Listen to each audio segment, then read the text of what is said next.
Apex के online platform पर सभी प्यारे विद्यार्थियों का हार्दिक स्वागत है। लाइव जुड़े हुए सभी विद्यार्थियों को गुड मॉर्निंग। और प्यारे साथियों, आपको पता है कि अपनी जो ये 7 बजे वाली करंट अफेयर्स की क्लास होती है, आज की अपनी इस करंट अफेयर्स की जो क्लास है, इसमें हम आज कुछ अलग से ही अध्ययन करेंगे। और आज का अपना टॉपिक होगा अंतर्राष्ट्रीय पुरस्कार 2022 के, माने साल 2022 के सभी जो महत्वपूर्ण अंतर्राष्ट्रीय पुरस्कार हैं उनका हम अध्ययन आज की इस क्लास में व्याख्यात्मक और सचित्र रूप से करेंगे। और ये जो अपने अंतर्राष्ट्रीय पुरस्कारों से संबंधित ये क्लास होगी, आपके लिए आगामी सभी प्रतियोगी परीक्षाओं के लिए समान रूप से उपयोगी होगी। माने 2022 के जितने भी अंतर्राष्ट्रीय अवार्ड दिए गए हैं, किस किस को मिले हैं, उन सभी का हम अध्ययन करेंगे। और प्यारे साथियों, आज है धनतेरस और मेरे सभी प्यारे साथियों को धनतेरस की, कार्तिक कृष्ण त्रयोदशी की सभी प्यारे विद्यार्थियों को हार्दिक शुभकामनाएं। और ये जो धनतेरस का पर्व है, ये आप पर और हमारे पर सभी पर धन की देवी लक्ष्मी की कृपा बनी रहे। अपेक्स परिवार की ओर से सभी प्यारे विद्यार्थियों को कार्तिक कृष्ण त्रयोदशी अर्थात धनतेरस की हार्दिक शुभकामनाएं। अपने टॉपिक पे चलने से पहले मैं प्यारे साथियों आपको बता दूं कि यह धनतेरस का जो पर्व है, ये कार्तिक कृष्ण त्रयोदशी को क्यों मनाया जाता है, तो इसके पीछे प्यारे साथियों ऐसा बताते हैं कि इसका कारण, एक तो इस दिन धन की देवी लक्ष्मी का जन्म हुआ था। सामान्य सा परिचय है, मैं वो दे दूं प्यारे साथियों आपको कि भगवान विष्णु की पत्नी धन की देवी लक्ष्मी का जन्म इसी दिन हुआ था। और इसी दिन ऐसा कहते हैं कि धन की देवी लक्ष्मी स्वतंत्र रूप से विचरण करती है और ये धन की देवी लक्ष्मी का हैप्पी बर्थडे के रूप में मनाया जाता है। दूसरा, इसी दिन धनवंतरी की जयंती मनाई जाती है। ऐसा कहते हैं कि जब देवताओं और राक्षसों के बीच में समुद्र मंथन हुआ था और समुद्र मंथन के बाद की समुद्र के मंथन से जो अमृत निकला था, और अमृत का जो रजत कलश, अमृत का क्या रजत कलश लेकर इस दिन धनवंतरी प्रकट हुए थे और धनवंतरी के उस अमृत को पी गए थे देवता, और वो हो गए थे अमृत, और बचे हुए विष को अपने कंठ पर रख लेंगे भगवान शिव और वो कहलाएंगे नीलकंठ। तो प्यारे साथियों, इस दिन धनवंतरी रजत कलश में क्या लेकर प्रकट हुए, अमृत लेकर प्रकट हुए थे। इन्हीं धनवंतरी को देवताओं का चिकित्सक भी कहा जाता है या देवताओं का इनका डॉक्टर कहते हैं। इस दिन धनवंतरी जयंती भी मनाई जाती है। और प्यारे साथियों, आपको ध्यान में रखना है एक चीज और भी, वो ध्यान में ये रखनी है कि इस दिन को मानी कोई निश्चित डेट नहीं होती है प्यारे साथियों। इस दिन को मानी धनतेरस को, कार्तिक कृष्ण त्रयोदशी को भारत सरकार राष्ट्रीय आयुर्वेद दिवस के रूप में मनाती है। मानी धनतेरस को भारत की जो राष्ट्रीय सरकार है वो धनवंतरी के इस रजत कलश को लेकर प्रकट होने के उपलक्ष्य में आयुर्वेद दिवस के रूप में मनाती है। और इस दिन रजत में अमृत लेकर प्रकट हुए समुद्र मंथन से, तो इस दिन हमारे सनातन धर्म के परिवार में और चांदी का बर्तन या चांदी का कलश खरीदना अति शुभ माना जाता है। तो इस प्रकार से आपको क्लास के शुरुआत में मैंने कि ये धनतेरस का जो पर्व है सनातन धर्म के जो बड़े पर्वों में शामिल है और इसका सामान्य सा परिचय दिया। अब हम चलते हैं अपने टॉपिक पे।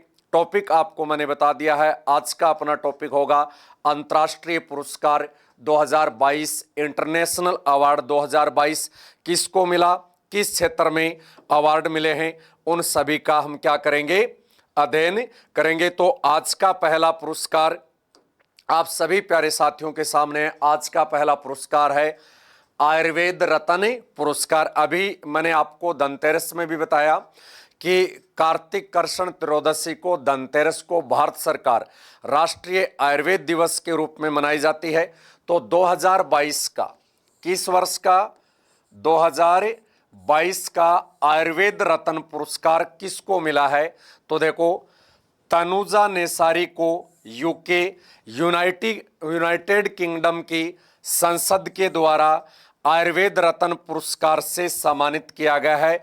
यूनाइटेड किंगडम मानी ग्रेट ब्रिटेन की जो संसद है और ग्रेट ब्रिटेन की संसद के द्वारा तनुजा नेसारी को आयुर्वेद रत्न पुरस्कार 2022 से सम्मानित किया गया है। और यहां पर प्यारे साथियों आपको यह भी बात ध्यान में रखनी है कि इंग्लैंड की या ग्रेट ब्रिटेन की या यूके की पार्लियामेंट को या यूके की संसद को संसद की जननी भी कहा जाता है। संसद की क्या कहा जाता है? जननी भी कहा जाता है। आगे देखो, तनुजा अखिल भारतीय आयुर्वेद संस्थान की निर्देशिका है। मानी जो अपने तनुजा नेसारी हैं, ये अखिल भारतीय आयुर्वेद जो संस्थान है उसकी ये निर्देशिका है। आयुर्वेद के जो प्रमुख ग्रंथ हैं और आयुर्वेद से संबंधित चरक का नाम भी अपने अहम आता है कि चरक, और चरक की पुस्तक चरक संहिता आयुर्वेद से संबंधित बहुत ही महत्वपूर्ण पुस्तक मानी जाती है। और ये चरक कुषाण वंश के राजा कनिष्क के दरबारी थे। और एक आपको ध्यान में रखना है प्यारे साथियों, भारत का पहला राष्ट्रीय आयुर्वेद विश्वविद्यालय गुजरात में खोला गया और भारत का दूसरा राष्ट्रीय आयुर्वेद विश्वविद्यालय राजस्थान के जोधपुर में खोला गया। दोनों चीजें आपको ध्यान में रखनी है कि भारत का पहला राष्ट्रीय आयुर्वेद विश्वविद्यालय कहाँ है? गुजरात में। और भारत का दूसरा राष्ट्रीय आयुर्वेद विश्वविद्यालय जोधपुर में, जिसका नाम है डॉक्टर सर्वपल्ली राधाकृष्णन आयुर्वेद विश्वविद्यालय। तो आपके एग्जाम में सीधा यही क्वेश्चन आएगा कि आयुर्वेद रत्न पुरस्कार या आयुर्वेद रत्न अवार्ड 2022 किसको दिया गया? तनुजा नेसारी को, जो किस पद पर कार्यरत हैं? अखिल भारतीय आयुर्वेद संस्थान की निर्देशिका पद पर कार्यरत हैं। आगे देखो, यूके के भारतीय पारंपरिक विज्ञान पर सर्वदलीय संसदीय समूह ने भारत और विदेशों में आयुर्वेद के विकास को बढ़ावा देने में तनुजा के योगदान के लिए यह पुरस्कार दिया गया। मानी तनुजा ने आयुर्वेद को भारत में नहीं, भारत से बाहर भी इसको फैलाने में अपना अहम योगदान दिया है और इनके लिए इनको इस पुरस्कार के लिए चुना गया है। आगे देखो, सर्वदलीय संसदीय समूह की स्थापना 2014 में हुई थी। मानिए जो सर्वदलीय और संसदीय समूह है जिसके द्वारा ये अवार्ड दिया जाता है। अब आपसे यदि ये क्वेश्चन पूछा जाए, ध्यान देना, क्या क्वेश्चन पूछा जाए कि आयुर्वेद रत्न पुरस्कार किसके द्वारा दिया जाता है? तो आयुर्वेद रत्न पुरस्कार सर्वदलीय संसदीय समूह के द्वारा दिया जाता है। और सर्वदलीय संसदीय समूह की स्थापना कब हुई थी? 2014 में हुई थी। और प्यारे साथियों, ये जो व्याख्यात्मक पीडीएफ है आपको हमारे अपेक्स के टेलीग्राम पर भी उपलब्ध करवा दी जाएगी। और आज की ये जो क्लास है अपने बड़े पर्व पर और आपके लिए बहुत ही इंपॉर्टेंट रहने वाली है आगामी सभी प्रतियोगी परीक्षाओं के लिए। दूसरा अवार्ड है इंटरनेशनल का, आज की क्लास का अपना दूसरा अवार्ड है लिबर्टी मेडल 2022। मानी 2022 का जो लिबर्टी मेडल है वो किसको दिया गया और लिबर्टी मेडल किस क्षेत्र में दिया जाता है? ध्यान रखना है प्यारे साथियों, आज हम केवल अंतर्राष्ट्रीय पुरस्कार ही पढ़ेंगे। आज हम अंतर्राष्ट्रीय पुरस्कार पढ़ेंगे। नेशनल जो अवार्ड है, राष्ट्रीय जो पुरस्कार हैं, मैं आपको आगामी क्लास में उनका अध्ययन कराऊंगा। और ये आपको पता ही है कि जिन विद्यार्थियों ने एग्जाम दे रखी है या जो देंगे, मैं आपको बता दूं कि अवार्ड से एक ना एक क्वेश्चन, या तो इंटरनेशनल का या नेशनल अवार्ड का एक ना एक क्वेश्चन आपके एग्जाम में समान रूप से और हर एग्जाम में ये क्वेश्चन आता है। तो अगला अवार्ड है अपना लिबर्टी अवार्ड। तो देखो, यूक्रेन के राष्ट्रपति जेलेंस्की को इस वर्ष का मानी 2022 के लिबर्टी मेडल के लिए नामित किया गया है। अब देखो, यूक्रेन नाम हम पिछले 6 महीने से सुनते आ रहे हैं। क्यों? क्योंकि यूक्रेन पर रूस के ताबड़तोड़ हमले जारी हैं और रूस से ही टूटकर ये यूक्रेन जो देश है बना है। और यूक्रेन के जो राष्ट्रपति हैं जेलेंस्की, पहले जो एक कॉमेडियन थे, एक अभिनेता थे। और जेलेंस्की ने इतनी विषम परिस्थितियों के बावजूद भी अपना हौसला नहीं खोया है। मानी जेलेंस्की ने बड़ी ही मुश्किलों का सामना जेलेंस्की और जेलेंस्की साहब का देश कर रहा है रूस के भयानक आक्रमणों के सामने। तो ऐसे वीर को जेलेंस्की को इस वर्ष के लिबर्टी अवार्ड के लिए चुना गया है। और ये यूक्रेन आपको पता ही है रूस से टूटकर बना हुआ देश है। आगे देखो, उन्हें रूसी अत्याचार के सामने स्वतंत्रता की वीरतापूर्ण रक्षा के लिए चुना गया है। कि देखो, हमारे दृष्टिकोण से, भारत के दृष्टिकोण से देखा जाए या रूस के दृष्टिकोण से देखा जाए तो रूस का यूक्रेन पर हमला जायज है, परंतु यदि नाटो और अमेरिका के दृष्टिकोण से देखा जाए तो रूस ने जो यूक्रेन पर हमला कर रखा वो एक अत्याचार है। वो क्या है? एक अत्याचार है। और रूस के अत्याचारों से सफलतापूर्वक अपनी स्वतंत्रता को, अपनी असीमता को और अपनी आजादी को बरकरार रखने में एक वीर की भांति कौन खड़े हैं? जेलेंस्की। और आपने सुना ही होगा कि जेलेंस्की ने खुद भी हथियार उठा लिए थे रूसी सेना के सामने, और रूस यूक्रेन की राजधानी तक रूसी सेना को नहीं पहुंचने दिया था। और यूरोपीय देशों के सहयोग से या नाटो के सहयोग से आज तक विश्व के सबसे शक्तिशाली राष्ट्र रूस, जिसकी सेना सबसे बड़ी सेना मानी जाती है, उसके सामने आज भी ये यूक्रेन टिका हुआ है। तो यूक्रेन के सैनिकों में इतना जोश कहां से आता है? यूक्रेन के सैनिकों में इतना जोश आता है अपने राष्ट्रपति की वीरता को देखकर। तो इस काम के लिए लिबर्टी मेडल 2022 के लिए चुना गया है यूक्रेन के राष्ट्रपति को। आगे देखो, अमेरिका के नेशनल कॉन्स्टिट्यूशन सेंटर द्वारा यह पुरस्कार प्रदान किया जाता है। तो आपसे यह क्वेश्चन पूछा जा सकता है, लिबर्टी अवार्ड किसके द्वारा दिया जाता है? जैसे स्टैचू ऑफ लिबर्टी कहां स्थित है? जैसे स्टैचू ऑफ लिबर्टी स्थित है न्यूयॉर्क में, जो फ्रांस और अमेरिका की मित्रता का प्रतीक है। तो लिबर्टी अवार्ड किसके द्वारा दिया जाता है? आपसे क्वेश्चन पूछा जा सकता है। लिबर्टी अवार्ड अमेरिका के द्वारा प्रदान किया जाता है। जैसे नोबेल पुरस्कार कौन सा देश देता है? जैसे नोबेल पुरस्कार स्वीडन देश देता है। जिस प्रकार से रमन मैग्सेस पुरस्कार कौन सा देश देता है? फिलीपींस देश देता है, जो 6 क्षेत्रों में दिया जाता है। तो वैसे ही आपसे ये क्वेश्चन पूछा जा सकता है, लिबर्टी अवार्ड या लिबर्टी मेडल किस देश के द्वारा दिया जाता है? अमेरिका। 2022 का किस देश के राष्ट्रपति को मिला? यूक्रेन को। आगे देखो, लिबर्टी मेडल 1988 में अमेरिकी संविधान की द्विशताब्दी को चिन्हित करने के लिए स्थापित किया गया था। मानी अमेरिका का संविधान, ध्यान रखना प्यारे साथियों, संविधान लिखने वाला पहला देश कौन सा है? संविधान लिखने वाला पहला देश अमेरिका। सबसे छोटा लिखित संविधान किसका है? सबसे छोटा लिखित संविधान अमेरिका का है। अमेरिका कब आजाद हुआ? 1776 में।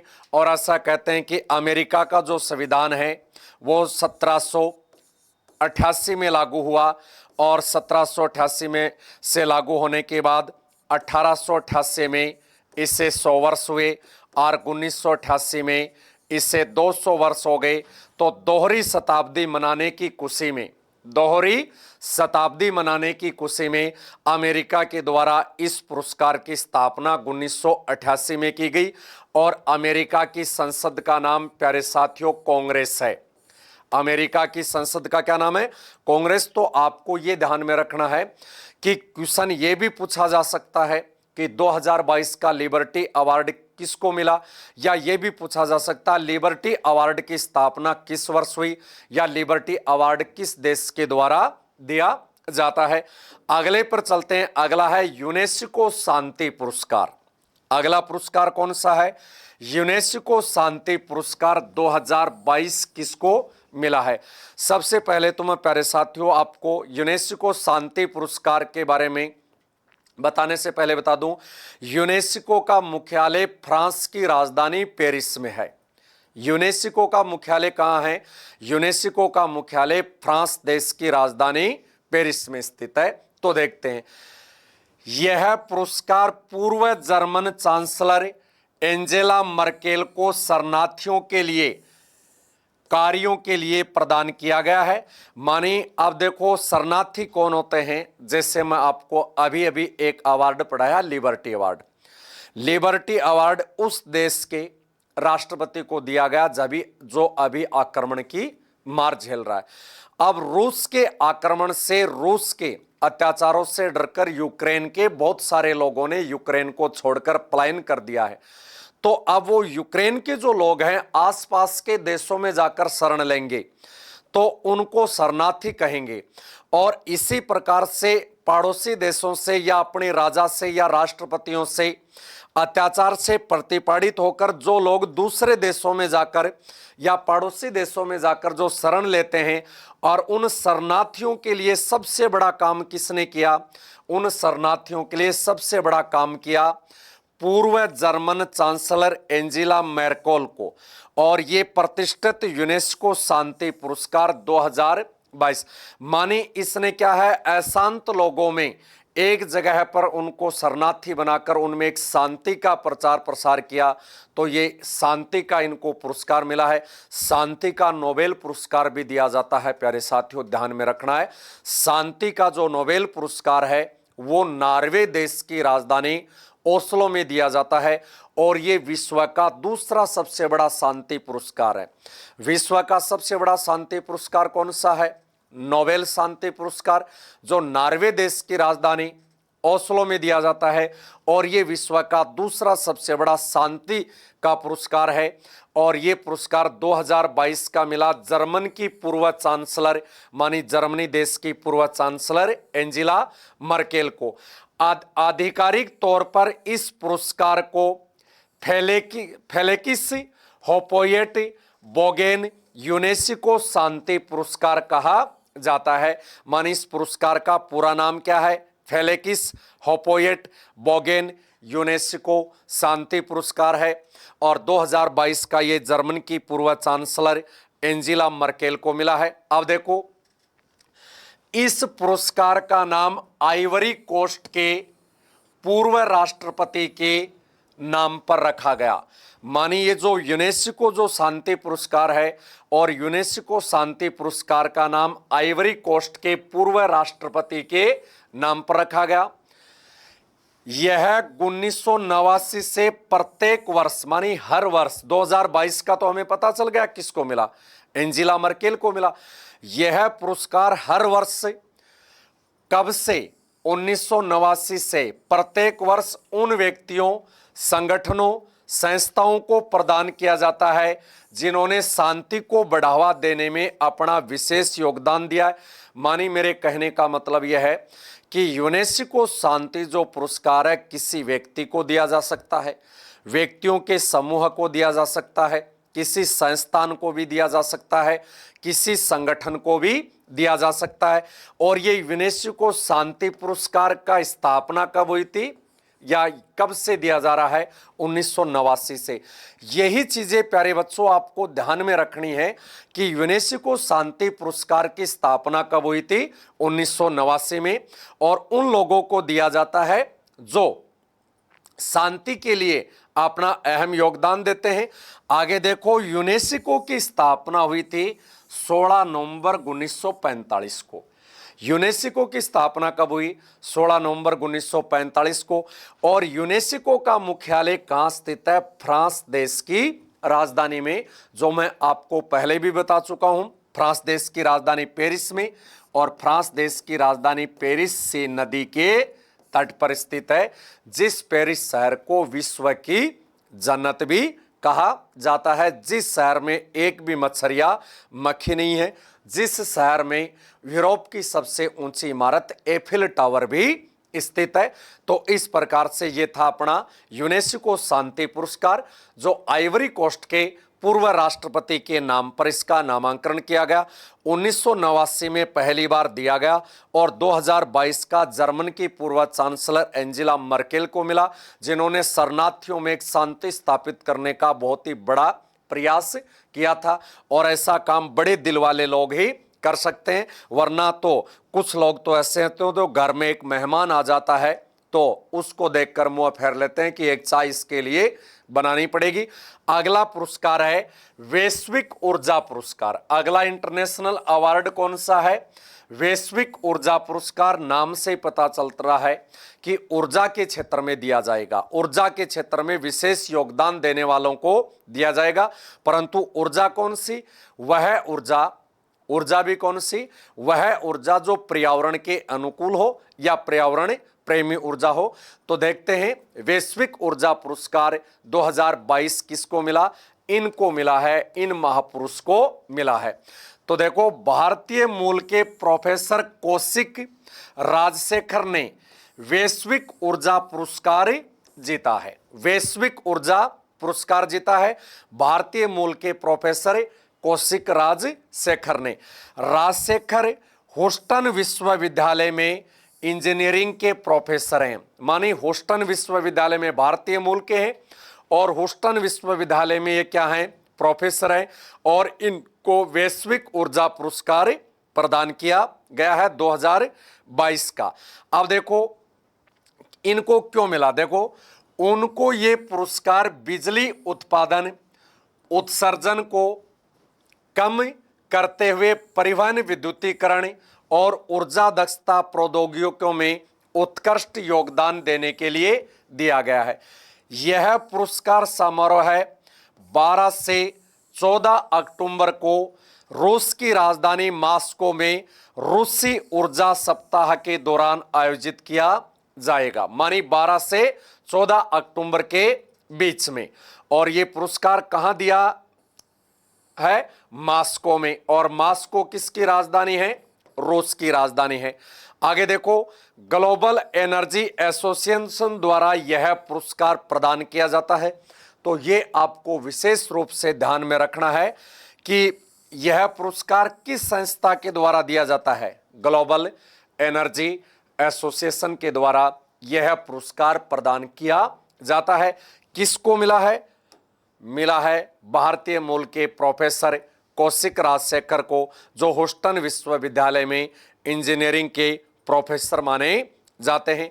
अगला अवार्ड है प्यारे साथियों अपना इंटरनेशनल अवार्ड में अगला पुरस्कार है जेसी डेनियल अवार्ड 2022। अब देखते हैं किसको मिला है, कौन है। अगला अवार्ड है जेसी डेनियल अवार्ड 2022। और प्यारे साथियों, आपने कुछ पुरस्कार ऐसे भी हैं जिनका आप शायद पहली बार नाम सुन रहे हो, परंतु जब अपने एग्जाम में भी आ जाते हैं तब भी आपको यह लगता है कि यार ये क्वेश्चन तो पहली बार आया है। तो मैं आज 2022 के मेन जो इंपॉर्टेंट अवार्ड हैं उनका आपको विस्तारित रूप से सचित्र बताने का प्रयास कर रहा हूं। जो भी विद्यार्थी लाइव जुड़े हुए हैं अपने सेशन को शेयर करते रहें और अपने सुझाव कमेंट करते रहें। आगे देखो, मलयालम फिल्म निर्माता केपी कुमारन को, ध्यान से सुनना बेटा, मलयालम किस राज्य की भाषा है? मलयालम केरल राज्य की भाषा है और केरल के समुद्र तट का नाम है मालाबार तट है। तो मलयालम फिल्म निर्माता केपी कुमारन को केरल के सर्वोच्च फिल्म पुरस्कार जेसी डेनियल अवार्ड से सम्मानित किया गया है। और यह भी एक इंटरनेशनल अवार्डों की श्रेणी में ही आता है बच्चों। जो मलयालम फिल्में जो होती है उनमें यदि कोई विदेशी भी ये काम करता है या उनके लिए काम करता है तो ये दिया जाता है। तो जेसी डेनियल अवार्ड से सम्मानित किया गया किसको? मलयालम फिल्म के निर्माता केपी कुमारन को केरल के सर्वोच्च फिल्म पुरस्कार।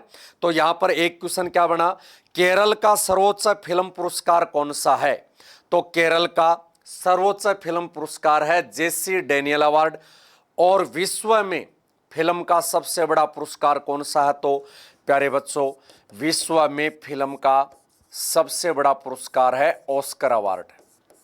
विश्व में फिल्म का सबसे बड़ा पुरस्कार कौन सा है? Oscar award. और ऑस्कर अवार्ड के लिए नामित होने वाली पहली भारतीय फिल्म थी मदर इंडिया। और ऑस्कर अवार्ड जीतने वाले पहले भारतीय थे बानू अथैया।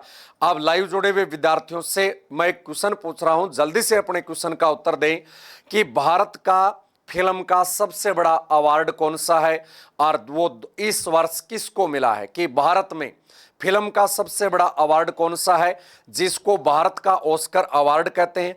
विश्व में फिल्म का सबसे बड़ा पुरस्कार ऑस्कर अवार्ड है, जो प्यारे बच्चों अमेरिका के लॉस एंजल्स शहर में दिया जाता है, मानी इसको अमेरिका के द्वारा। और केरल फिल्मों का सबसे बड़ा अवार्ड है जेसी डेनियल अवार्ड। आगे देखो, कुमारन को मलयालम फिल्म उद्योग में उनके योगदान के लिए, मानी कुमारन को मलयालम फिल्म उद्योग में अपने विशिष्ट या अहम योगदान के लिए ये अवार्ड प्रदान किया गया है। बाकी का ऑस्कर भी आपको ध्यान में रखना किस देश के द्वारा दिया जाता है, और विश्व में फिल्म का या चलचित्र का या पटचित्र का सबसे बड़ा पुरस्कार ऑस्कर अवार्ड है। और भारत में फिल्म का, बिल्कुल सही है, भारत में फिल्म का सबसे बड़ा जो अवार्ड है वो है दादा साहब फाल्के पुरस्कार, दादा साहब फाल्के। और दादा साहब फाल्के को भारतीय फिल्म या भारतीय सिनेमा का जनक माना जाता है। आगे हम देखते हैं, देखो इस पुरस्कार में 5 लाख रुपए का नगद इनाम व एक प्रशस्ति पत्र और एक पट्टिका प्रदान की जाती है। तो मानी ये जो पुरस्कार है जेसी डेनियल अवार्ड, और इस जेसी डेनियल अवार्ड में कितनी राशि नगद दी जाती है? 5 लाख रुपए की राशि किसको दी जाती है? जो मलयालम फिल्मों में अपना विशिष्ट योगदान देता है। इस पुरस्कार की स्थापना कब हुई थी? 1992 में। मानी जेसी डेनियल अवार्ड की स्थापना कब हुई? जेसी डेनियल अवार्ड की स्थापना 1992 में हुई। यह पुरस्कार मलयालम सिनेमा में अपना उत्कृष्ट योगदान देने के लिए और प्राप्तकर्ताओं को सम्मानित करने के लिए प्रदान किया जाता है। मानी मलयालम जो सिनेमा है, मलयालम केरल राज्य की प्रमुख भाषा है और मलयालम को भारत की शास्त्रीय भाषा भी माना जाता है। भारत में 6 शास्त्रीय भाषाएं हैं, 8 शास्त्रीय नृत्य हैं। भारत में शास्त्रीय भाषाएं कितनी हैं? 6। शास्त्रीय नृत्य कितने हैं? 8 है। तो ये जो अवार्ड है जेसी डेनियल अवार्ड, और ये मलयालम सिनेमा में योगदान देने वाले व्यक्तियों को दिया जाता है। अगला अवार्ड है हिलाल ए पाकिस्तान। अगला अवार्ड क्या है? हिलाल ए पाकिस्तान अवार्ड है 2022। जैसे प्यारे साथियों आपको ध्यान रखना है, भारत का सबसे बड़ा अवार्ड है भारत रत्न। मैं यहां थोड़ी सी आपको अलग से बताना चाहूंगा कि देखो यह पाकिस्तान का, पहले देखते हैं, यह पाकिस्तान का दूसरा सबसे बड़ा पुरस्कार है। यह क्या है? जैसे भारत का सबसे बड़ा पुरस्कार है भारत रत्न, भारत का सबसे बड़ा पुरस्कार कौन सा है? भारत रत्न। और भारत रत्न पुरस्कार अब तक कितने विदेशियों को मिल चुका है? 2 विदेशियों को, पाकिस्तान के खान अब्दुल गफ्फार खान को, जिनको सीमांत गांधी कहते हैं, राइट, और अफ्रीका के नेल्सन मंडेला को, जिनको अफ्रीका का गांधी कहते हैं। तो देखो माइक्रोसॉफ्ट कॉरपोरेशन के संस्थापक बिल गेट्स को हिलाल ए पाकिस्तान से सम्मानित किया गया है, और हिलाल ए पाकिस्तान पाकिस्तान का दूसरा सर्वोच्च पुरस्कार है। पाकिस्तान देश का दूसरा सबसे बड़ा पुरस्कार कौन सा है? हिलाल ए पाकिस्तान। तो प्यारे साथियों आप मुझे बताओ पाकिस्तान देश का सबसे बड़ा पुरस्कार कौन सा है? जैसे भारत देश का सबसे बड़ा पुरस्कार है भारत रत्न, और भारत रत्न पुरस्कार की स्थापना 1954 में हुई, और 1954 में ही पहला भारत रत्न पुरस्कार एक साथ 3 आदमियों को दिया गया था। तो आपको बताना है कि पाकिस्तान का सबसे बड़ा पुरस्कार कौन सा है? क्या वो पुरस्कार किसी भारतीय को मिल चुका है या नहीं मिला है? जल्दी से अपने उत्तर का कमेंट करें कि पाकिस्तान का सबसे बड़ा पुरस्कार कौन सा है? हिलाल ए पाकिस्तान तो पाकिस्तान का दूसरा सबसे बड़ा पुरस्कार है, और 2022 का ये हिलाल ए पाकिस्तान पुरस्कार बिल गेट्स को मिला, जो विश्व के सबसे अमीर व्यक्तियों में शामिल हैं। परंतु इनसे भी इनकी पत्नी ने तलाक ले लिया है।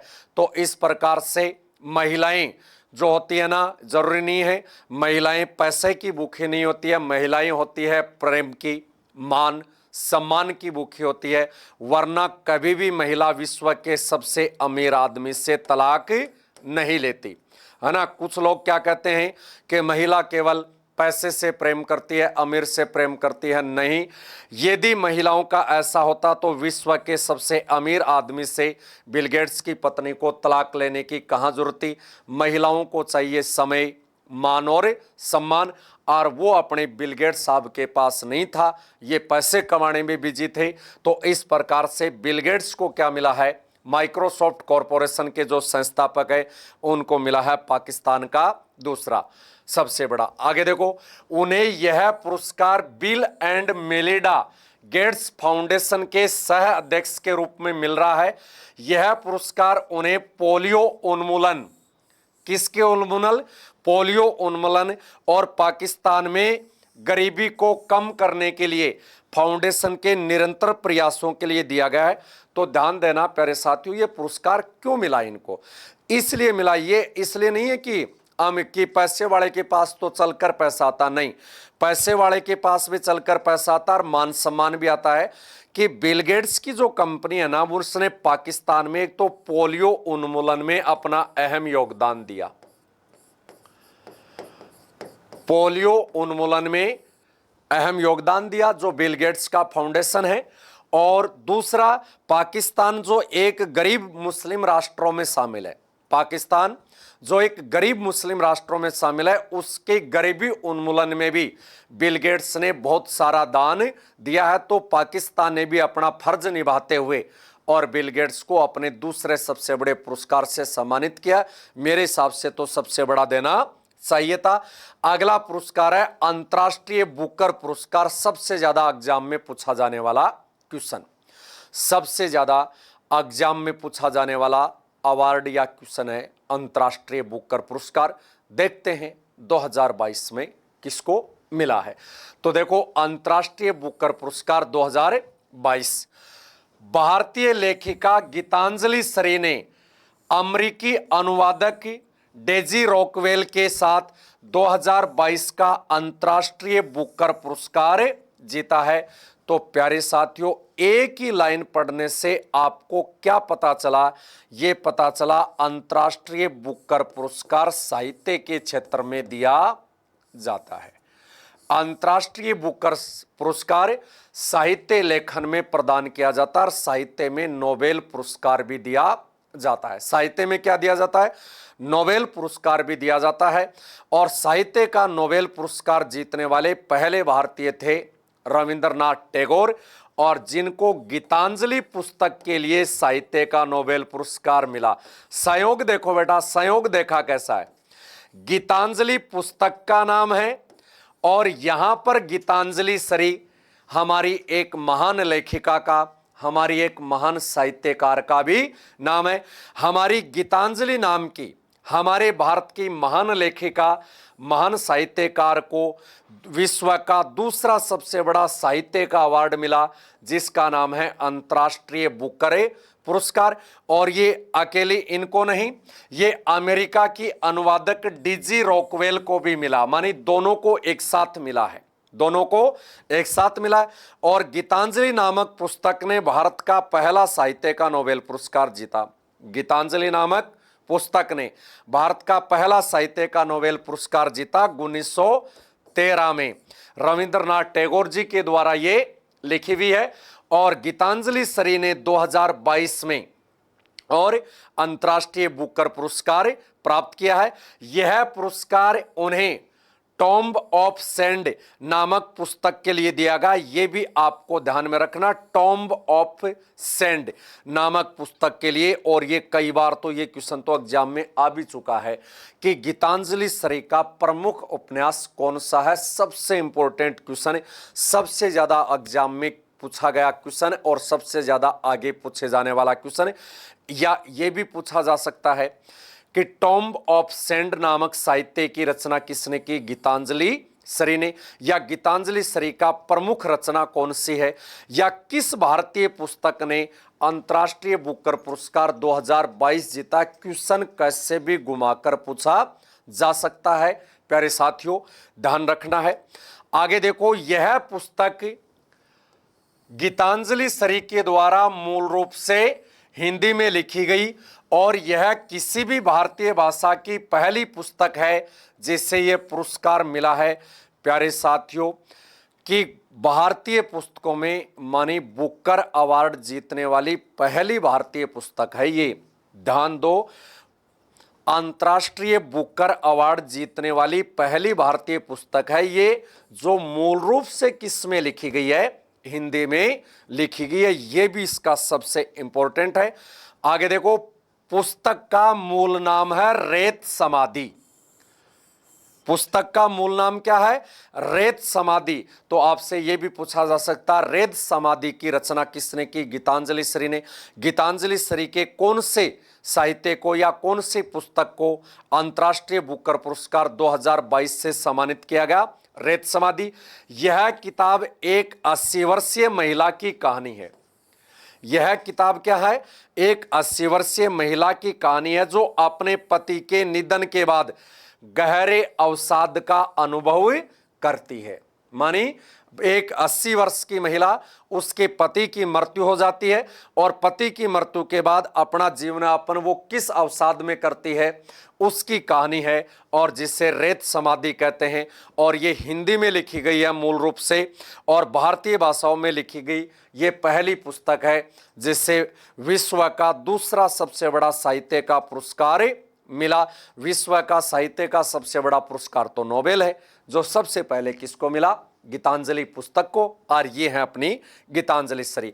आगे देखो, यह पुरस्कार दुनिया में उन उपन्यासों को दिया जाता है, यह पुरस्कार दुनिया में उन उपन्यासों को दिया जाता है जिनका अंग्रेजी भाषा में अनुवाद किया गया हो। माने लिखे गए चाहे किसी भी भाषा में हो, लिखे गए चाहे किसी भी भाषा में हो। जैसे रेत समाधि मूल रूप से किस में लिखी गई है? हिंदी में, परंतु उसका अंग्रेजी में भी। मानी उन्हीं उपन्यासों को मिलेगा जिनका अनुवाद अंग्रेजी भाषा में किया गया हो। इस पुरस्कार के तहत 50,000 पाउंड मानी लगभग $63,000 की पुरस्कार राशि है, जिसे रॉकवेल और श्री गीतांजलि के बीच में विभाजित कर दिया गया है। मानी 2022 का बेटो दोनों को मिला है, दोनों को मिला तो राशि दोनों में आधी आधी 1/2 डिवाइड कर दी गई है। 2 को एक साथ ये मिला है। बहुत बड़ी रकम होती है। तो बेटा अच्छा पढ़ो, अच्छी अच्छी चीज़ें लिखो। जरूरी थोड़ी है कि सबको सरकारी नौकरी ही मिले। अपना जो भी हॉबी है उसको आगे बढ़ाओ। देखो गीतांजलि श्री की हॉबी थी, कितने रुपए ले आई, रुपयों में कन्वर्ट करे ना बोरी भर जाएगी। आपको भी यही करना है। अगला पुरस्कार है हम्बोल्ट रिसर्च अवार्ड। हम्बोल्ट एक धारा का नाम भी है। हम्बोल्ट रिसर्च अवार्ड 2022 का किसको मिला?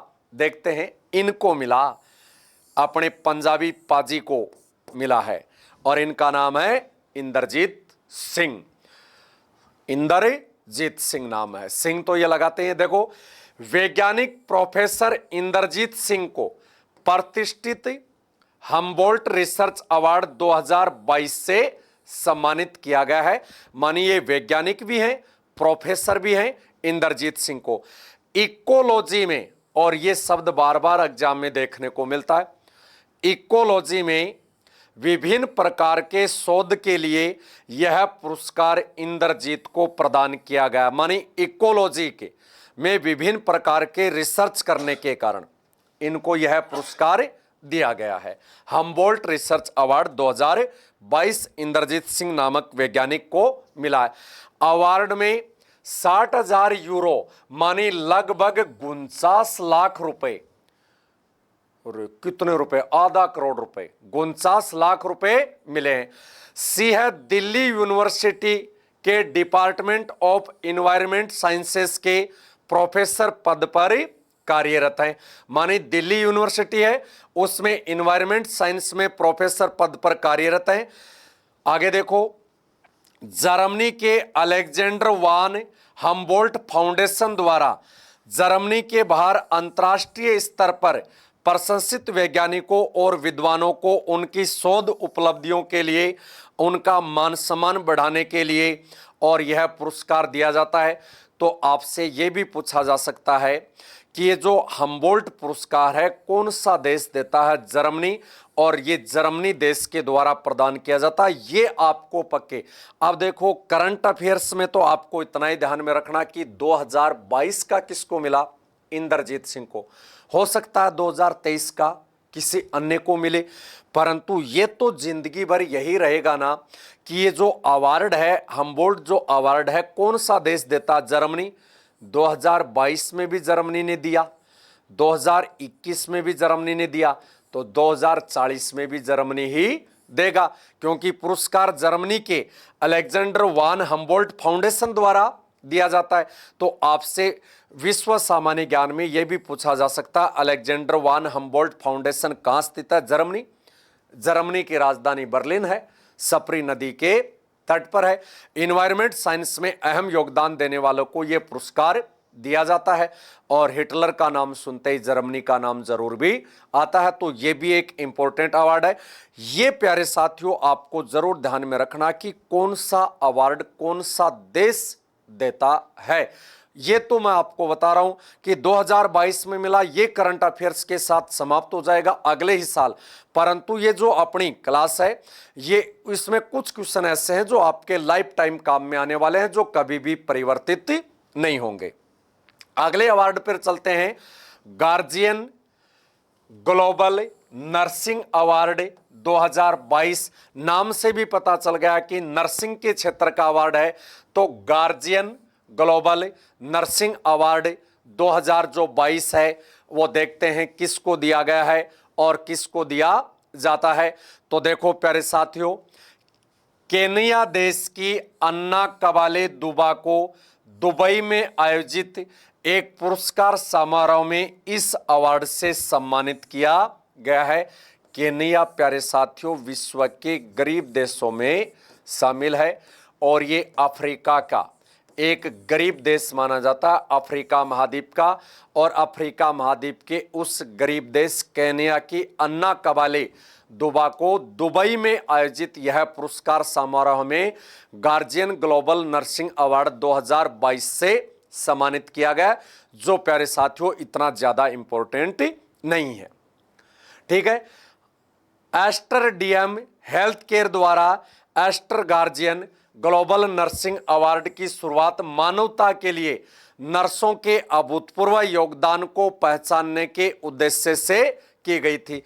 यह पुरस्कार अंतर्राष्ट्रीय नर्स दिवस, ठीक है, 2012 मई को लॉन्च किया गया था। यह पुरस्कार कब लॉन्च किया गया? पिछले ही वर्ष 2021 में। इसीलिए प्यारे साथियों ज्यादा इंपॉर्टेंट नहीं। मैंने क्या कहा, यह पुरस्कार ज्यादा इंपॉर्टेंट इसलिए नहीं है कि पिछले ही साल तो स्थापित हुआ, और 12 मई को एक तो नई जानकारी मिली, कितनी तगड़ी, अंतर्राष्ट्रीय नर्स दिवस कब मनाया जाता है? अंतर्राष्ट्रीय नर्स दिवस मनाया जाता है 12 मई को। यह पुरस्कार के विजेता को 21 दहाई सैकड़ों हजार 10,000 लाख 2,50,000 डॉलर का पुरस्कार दिया जाता है। बहुत रुपए हो जाते हैं करोड़ों में, 2,50,000 2.5 लाख डॉलर के। और इस धरती की यदि नर्सों में सबसे बड़ी नर्स देखा जाए तो वो कहलाती है पश्चिम की बेटी। पश्चिम की बेटी इटली के फ्लोरेंस शहर की रहने वाली नाइटिंगेल, जिस नाइटिंगेल ने क्रिमिया के युद्ध में लालटेन की रोशनी से घायल सैनिकों का इलाज किया। जो पश्चिम की बेटी और पश्चिम की बेटी के साथ साथ प्यारे बच्चों, इस फ्लोरेंस नाइटिंगेल को लेडी विथ द लैंप के नाम से भी जाना जाता है। लेडी विथ द लैंप के नाम से भी जाना जाता है। और उसी प्रकार की अपनी ये जो नर्स हैं, इनको ये मिला है केनिया की, और इस पुरस्कार की स्थापना पिछले ही साल 2021 में की गई। और प्यारे साथियों, कोरोना में इन्होंने अपना अभूतपूर्व योगदान दिया था। अगला अवार्ड है महिला फिक्शन पुरस्कार 2022। यह भी प्यारे साथियों ज्यादा इंपॉर्टेंट पुरस्कार नहीं है एग्जाम के लिहाज के दृष्टि से, परंतु कई बार क्या है, ऐसा सीधा सा क्वेश्चन आपके एग्जाम में आ सकता है कि महिला फिक्शन पुरस्कार की स्थापना या किसके द्वारा। तो देखो, प्रसिद्ध अमेरिकी कनाडाई लेखिका फिल्म निर्माता रूथ ओजुकी ने यह पुरस्कार जीता। मानी अमेरिका और कनाडा मूल की लेखिका है, फिल्म निर्माता ने यह पुरस्कार जीता है, और जिनका नाम क्या है? रूथ ओजुकी। ये रही रूथ ओजुकी, ये रहा इनके हाथ में अवार्ड। यह पुरस्कार उनके उपन्यास The Book of Form and Emptiness के लिए प्रदान किया गया है इनको। आगे देखो, पुरस्कार के रूप में 30,000 पाउंड की राशि उनको प्राप्त हुई है। फिक्शन के लिए महिला पुरस्कार को 1996 में शुरू किया गया। बस इतना ध्यान में रखना है कि यह पुरस्कार कब शुरू हुआ, 1996 में। इस पुरस्कार को पहले ऑरेंज और फिर बेलिज पुरस्कार के रूप में जाना जाता था। पहले इससे क्या कहते थे, ऑरेंज अवार्ड। ऑरेंज के बाद में इसे बेलिज अवार्ड के नाम से जाना गया। शुरुआत तो 1996 में हुई है और आज इसे क्या कहते हैं, आज इसे कहते हैं महिला फिक्शन पुरस्कार, जिसकी स्थापना 1996 में हुई। और महिला फिक्शन पुरस्कार को पहले ऑरेंज पुरस्कार और बाद में बेलिज पुरस्कार के नाम से भी जाना गया था। अगला अपना पुरस्कार है Order of the Rising Sun Gold and Silver Star. Order of the Rising Sun Gold and Silver Star, यह भी एक इंपॉर्टेंट इंटरनेशनल अवार्ड माना जाता है। तो देखो, जापान सरकार द्वारा सनमार ग्रुप के वाइस चेयरमैन नारायण कुमार को यह पुरस्कार प्रदान किया है। मानी भारत के ये रहे नारायण कुमार, पुरस्कार लेते हुए जापान के अध्यक्ष से। तो आपको ये पता चला Order of the Rising Sun Gold and Silver Star Award कौन सा देश देता है, सूर्योदय का देश जापान, उगते सूरज का देश जापान के द्वारा क्या किया जाता है, यह अवार्ड प्रदान किया जाता है। और ये किसको मिला है, सनमार ग्रुप के वाइस चेयरमैन नारायण कुमार को मिला है। सनमार ग्रुप के वाइस चेयरमैन नारायण कुमार को मिला है। आगे देखो, नारायण को जापान और भारत के बीच आर्थिक संबंधों को मजबूत करने की दिशा में उनके योगदान के लिए यह पुरस्कार दिया गया है। मानी जापान और भारत के बीच जो आर्थिक संबंध है, व्यापारिक जो संबंध है, उनको और अधिक मजबूत करने और अधिक आयात व निर्यात को बढ़ाने के योगदान के उपलक्ष्य में ये इनको दिया गया है। कुमार को चेन्नई में जापान के महावाणिज्य दूत तागा मासायुकी ने सम्मानित किया है। कुमार को कहां, चेन्नई में जापान के महावाणिज्य दूत तागा मासायुकी के द्वारा सम्मानित किया है। Kumar Indo Japan chamber of commerce and industries के प्रमुख माने जाते हैं। और ये भी अपने लिए एक अच्छी बात है, जापान ने हमको अवार्ड दिया है, हमारे किसी को अवार्ड मिला और जापान हमेशा से हमारा मित्र राष्ट्र रहा है। अगला अवार्ड है विश्व खाद्य पुरस्कार 2022। ये इंपॉर्टेंट है प्यारे साथियों, ये जो पुरस्कार है वो इंपॉर्टेंट है। तो देखो, विश्व खाद्य एवं, सबसे पहले तो मैं बता दूं, विश्व खाद्य एवं कृषि संगठन का मुख्यालय तो है रोम में। वो तो पहले एक बार ये कंफ्यूज तो अपने दूर कर लें कि जो रोम इटली की राजधानी है। खाद्य एवं विश्व कृषि संगठन का मुख्यालय कहाँ स्थित है, इटली की राजधानी रोम में। ये पुरस्कार अलग है। देखते हैं विश्व खाद्य पुरस्कार 2022 किसको मिला है। देखो, यह पुरस्कार संयुक्त राज्य अमेरिका की डॉक्टर सिंथिया रोसेन जविग को प्राप्त हुआ है। और ये रही अमेरिका की यशस्वी डॉक्टर सिंथिया रोसेन जविग जो अमेरिका है, और उनको ये विश्व खाद्य पुरस्कार 2022 मिला। अब क्यों मिला है, देखते हैं इन्होंने क्या योगदान दिया है। तो देखो, रोसेन जविग को उनके शोध जलवायु और खाद्य प्रणालियों के बीच संबंधों को समझाने तथा भविष्य में दोनों कैसे बदलेंगे इसका पूर्वानुमान के लिए उनको इस पुरस्कार हेतु चुना गया। मानी जो खाद्य श्रृंखला है ना, खाद्य जो श्रृंखला है कि हर प्रत्येक इस धरती का जीव एक दूसरे पर आश्रित है, उसी आश्रित का रिसर्च करने और आगे किस प्रकार से ये आश्रित रहेंगे या क्या रहेगा, इसका सटीक पूर्वानुमान लगाने के योगदान के लिए इनको यह पुरस्कार दिया है। पुरस्कार विजेता को 2,50,000 अमेरिकी डॉलर के नगद पुरस्कार के अलावा प्रसिद्ध कलाकार और डिजाइनर साउल बास द्वारा डिजाइन की गई एक मूर्ति प्रदान की जाती है। विश्व के प्रसिद्ध कलाकार डिजाइनर साउल बोस के द्वारा प्रदान की गई मूर्ति दी जाती है। विश्व खाद्य पुरस्कार फाउंडेशन द्वारा यह पुरस्कार प्रत्येक वर्ष अक्टूबर में संयुक्त राष्ट्र विश्व खाद्य दिवस जो 16 अक्टूबर को मनाया जाता है उसके ऊपर दिया जाता है। प्यारे बच्चों, नीचे वाली लाइन आपको जरूर ध्यान में रखनी है। विश्व खाद्य दिवस कब मनाया जाता है? विश्व खाद्य दिवस 16 अक्टूबर को मनाया जाता है। विश्व खाद्य दिवस कितनी तारीख को मनाते हैं? 16 अक्टूबर को विश्व खाद्य दिवस मनाते हैं। अगला है प्यारे साथियों एबेल पुरस्कार। एबेल गणित का एक होता है नोबेल पुरस्कार और एक होता है एबेल पुरस्कार। तो प्यारे साथियों, नोबेल एक विश्व का सबसे बड़ा पुरस्कार कौन सा है? नोबेल। और नोबेल पुरस्कार कितने क्षेत्रों में दिया जाता है? 6। और नोबेल पुरस्कार प्यारे साथियों गणित के क्षेत्र में नहीं दिया जाता है। बोलो देखो, नोबेल पुरस्कार वितरण करने वाली संस्था गणित को सब्जेक्ट ही नहीं मानती और भारतीय बच्चों की तो यह गणित दूजनी छुटाई रखती है। भारतीय जो बच्चे हैं उनकी तो ये गणित क्या करती है? दूजनी छुटाई रखती है ना। और नोबेल पुरस्कार वितरण करने वाले को गणित टटपुंजा अरा-गरा सब्जेक्ट लगता है, उसके लिए कोई भी पुरस्कार की स्थापना नहीं की गई। तो एबेल पुरस्कार देखते हैं, नाम जैसा एक था इसलिए बता दे। देखो, यह पुरस्कार अमेरिकी गणितज्ञ डेनिस पार्नेल को प्रदान किया गया है। डेनिस पार्नेल सुलिवन को। तो आपको क्या पता चला? एबेल पुरस्कार किस क्षेत्र में दिया जाता है? गणित के क्षेत्र में दिया जाने वाला यह प्रमुख पुरस्कार है।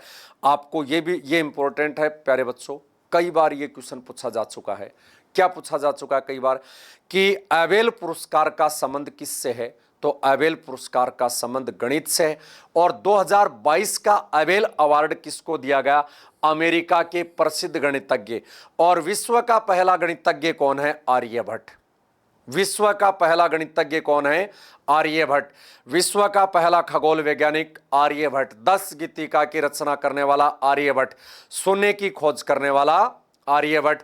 और 2022 के प्रसिद्ध गणितज्ञ कौन है? डेनिस पार्नेल सुलिवन, जिनको एबेल पुरस्कार मिला है। आगे देखो, उन्हें यह पुरस्कार टोपोलॉजी में, किसमें? टोपोलॉजी में उनके व्यापक योगदान, विशेष रूप से इसके बीजगणितीय, ज्यामितीय और गतिशील पहलुओं में योगदान के लिए दिया गया है। Norwegian Academy of Science and Letters द्वारा प्रतिष्ठित एबेल पुरस्कार प्रदान किया जाता है। तो प्यारे साथियों, शांति का नोबेल पुरस्कार भी नॉर्वेजियन अकादमी देती है। ध्यान देना प्यारे बच्चों, ये बड़ी तगड़ी बात है। शांति का नोबेल पुरस्कार भी नॉर्वेजियन कमेटी देती है, नॉर्वे की राजधानी ओस्लो में। और गणित का एबेल पुरस्कार भी, गणित का एबेल पुरस्कार भी नॉर्वेजियन अकादमी ऑफ साइंस के द्वारा प्रदान किया जाता है। इस पुरस्कार की स्थापना के लिए Niels Henrik Abel Memorial Fund द्वारा वर्ष 2002 में नॉर्वे में की गई। ये सबसे इंपॉर्टेंट बात होती है कि एबेल, देखो क्वेश्चन ऐसे देखना, ये किसको मिला है? किसको मिला है? ये तो 2023 में खत्म हो जाएगा, पर ये थोड़ी हो जाएगा कि ये क्वेश्चन थोड़ी बंद हो जाएंगे। एबेल पुरस्कार किस क्षेत्र में दिया जाता है? गणित के क्षेत्र में। एबेल पुरस्कार की स्थापना कब हुई? 2002 में। एबेल पुरस्कार कौन से देश में दिया जाता है? नॉर्वे देश में, जहां 6 महीने का दिन होती है, 6 महीने की रात होती है। उसी नॉर्वे देश को मध्य रात्रि का सूर्य देश कहते हैं। उसी नॉर्वे देश की राजधानी ओस्लो है और उसी नॉर्वे देश की राजधानी ओस्लो में शांति का नोबेल पुरस्कार प्रदान किया जाता है। और शांति के नोबेल पुरस्कार के अलावा ये जो नॉर्वेजियन कमेटी है ये क्या करती है? ये गणित का एबेल पुरस्कार भी देती है। और अगला है प्यारे साथियों वही टले गोल्ड पुरस्कार, ये ज्यादा इंपॉर्टेंट नहीं है। अब देखो यह पुरस्कार प्रसिद्ध भारतीय वन्य जीव संरक्षणवादी चारुदत्त मिश्रा को प्रदान किया गया है, ज्यादा इंपॉर्टेंट नहीं है। भारत के प्रसिद्ध वन्य जीव प्रेमी हैं चारुदत्त मिश्रा को ये क्या किया गया है, प्रदान किया गया है। आगे देखो उन्हें यह पुरस्कार एशिया के उच्च पर्वतीय पारिस्थितिक तंत्र इकोलॉजी में तेंदुए के संरक्षण और पुनर्प्राप्ति में स्वदेशी समुदायों को शामिल करने में उनके योगदान के लिए, माने इसको सीधा सा एक लाइन में समझो, तेंदुए को बचाने के लिए, तेंदुए का संरक्षण करने के लिए इनको यह पुरस्कार मिला।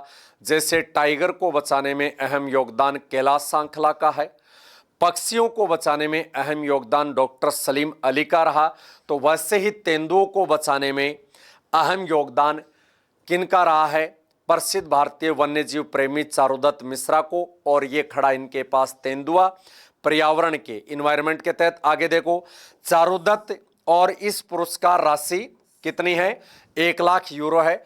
Charudatta Mishra International Snow Leopard Trust के कार्यकारी निर्देशक और भारत के प्रकृति संरक्षण फाउंडेशन के सह संस्थापक है।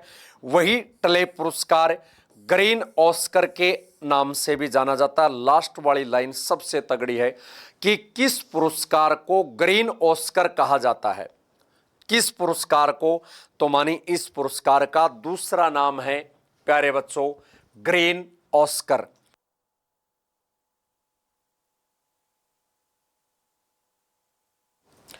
अब चलते हैं अपने अगले पुरस्कार पर। अगला पुरस्कार है प्रित्जकर आर्किटेक्चर पुरस्कार। एक तो होता है प्यारे बच्चों पुलित्जर पुरस्कार, एक तो क्या होता है पुलित्जर पुरस्कार। आज की प्यारे साथियों अपनी इस इंटरनेशनल अवार्ड की क्लास का ये अंतिम पुरस्कार है।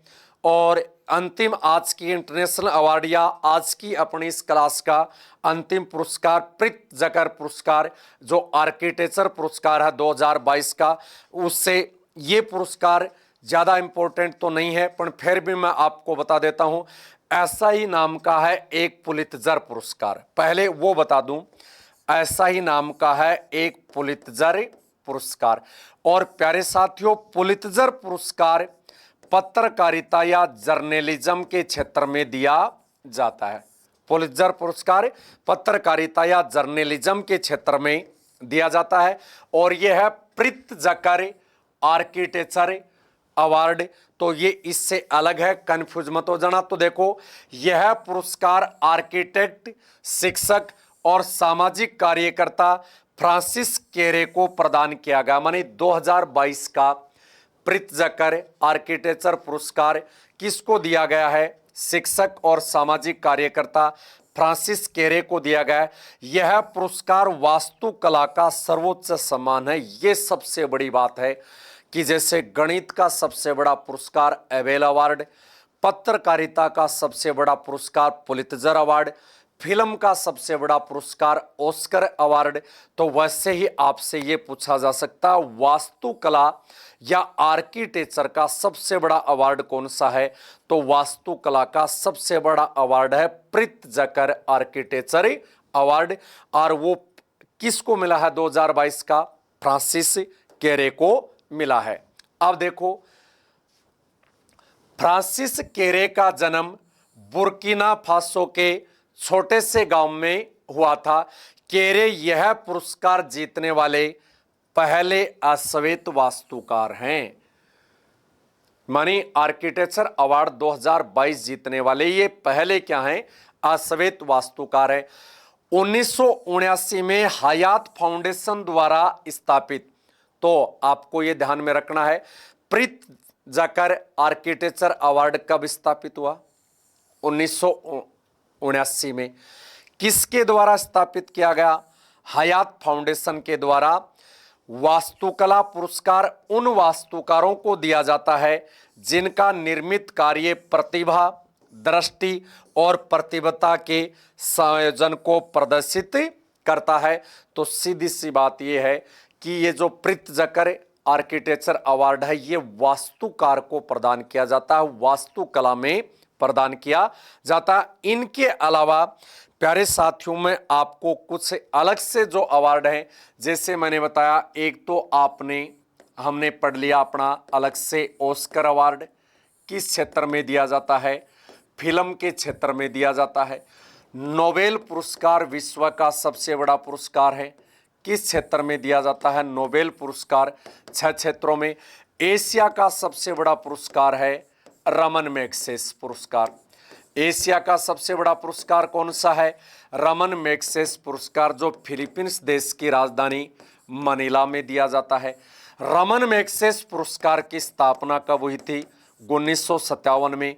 और रमन मैग्सेस पुरस्कार जीतने वाले पहले भारतीय कौन थे प्यारे साथियों, रमन मैग्सेस पुरस्कार जीतने वाले पहले भारतीय थे आचार्य विनोबा भावे। और इन्हीं आचार्य विनोबा भावे ने भारत में क्या चलाया था, भूदान आंदोलन चलाया था। और प्यारे साथियों, रमन मैग्सेस पुरस्कार को एशिया का नोबेल पुरस्कार कहते हैं। रमन मैग्सेस पुरस्कार को एशिया का नोबेल पुरस्कार कहते हैं। ये भी 6 क्षेत्रों में दिया जाता है। तो ये थी प्यारे साथियों अपनी आज की विश्व के प्रमुख अंतर्राष्ट्रीय अवार्डों की क्लास। मैं आशा करता हूं कि मेरे सभी प्यारे साथियों को धनतेरस की, हमारे धन लक्ष्मी के त्योहार की ये क्लास आपको पसंद आई होगी। और पसंद के साथ साथ ये तो मैं आपसे वादा करता हूं कि आज की अपनी ये क्लास है, आपके लिए मैंने बहुत सारी ऐसी दुर्लभ जानकारियां और ऐसे ऐसे अवार्डों से आपको वाकिफ कराया है जो आपने पहले अन्यंत्र कहीं पर भी नहीं पढ़े होंगे। तो प्यारे साथियों, ये थे आज के अपने त्योहार की छुट्टियों के उपलक्ष्य में आपके लिए एक बहुत ही बड़ा अवार्ड था मेरी तरफ से। और बाद में मिलते हैं कल नई तथ्यों के साथ, नई क्लास के साथ सुबह 7 बजे। और कल की क्लास में बहुत कुछ स्पेशल होने वाला है। इन्हीं शब्दों के साथ अब आज्ञा लेता है आपका अपना रापसी गुरु सुरेंद्र महला। और अपेक्स परिवार की ओर से सभी प्यारे साथियों को दीपावली की, धनतेरस की, कांति दिवाली की, छोटी दिवाली की हार्दिक शुभकामनाएं। जय हिंद, जय भारत।